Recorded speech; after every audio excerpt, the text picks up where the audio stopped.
Here is the only dating advice you will ever need in life. Start by asking yourself this question: how do I make myself into the perfect date? You answer that question and you will not have any problem with dating. It's like what I want in a partner. If I offered everything I could to a partner, who would I be? Do you work on that? Ask that question. Just ask yourself, okay, I have to be the person that women would want. Okay, what do they want? Clean and groomed. That's not a bad start. Reasonably good physical shape. So healthy, productive, generous, and honest. Willing to delay gratification. So you dance with a woman, it's like, what's she doing? What are you two doing? Well, it's a pattern. There are patterns happening around you. That's the music patterns, patterns of being. That's the music. Now, can you align yourself with the patterns of being graceful? That's what she's checking out. And then can you do that with her? And then can you do that in a playful and attentive manner and keep your bloody hands to yourself for at least a minute? And so can you dance in a playful manner? It's like you can go through this in your imagination and you'll know.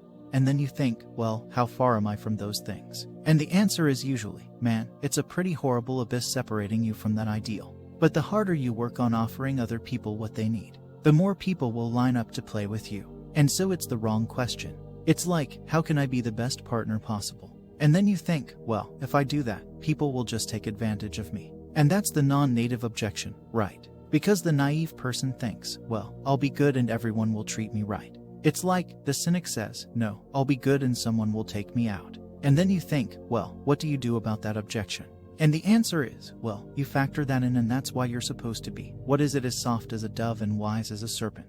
It's like, I know you're full of snakes. I know it. Maybe I know it more than you do. But we'll play anyways. And that's the risk anyway. That's right. Voluntarily. Right. It's like, and what's so cool about that is that even though the person you're dealing with is full of snakes, if you offer your hand and trust and it's real, you will evoke the best in them. Yeah, and that's true. Even I've dealt with people who are pretty damn criminal and psychopathic and sometimes dangerously so. And you tread very lightly when you're dealing with someone like that, especially if they're intoxicated. And even then your best bet is that alert trust. It's the fact that the only thing I know. That's a bad combination. He was a bad guy, man. He had like 4 restraining orders on him.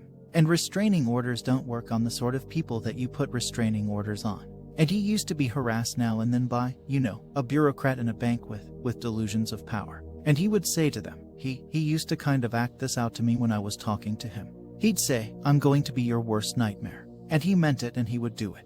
He had this obsessional psychopathic vengeance that was just like right there, paranoid to the hilt. And paranoid people are hyper-acute, so they're watching you for any deceit or manipulation and they're really good at it cause like they're 100% focused. That's what paranoia is. It's 100% focused on that. And even under those circumstances, if you step carefully enough, maybe you can avoid the acts. That's a good thing to know if you ever meet someone truly dangerous. To summarize the advice, work on yourself and avoid psychopaths.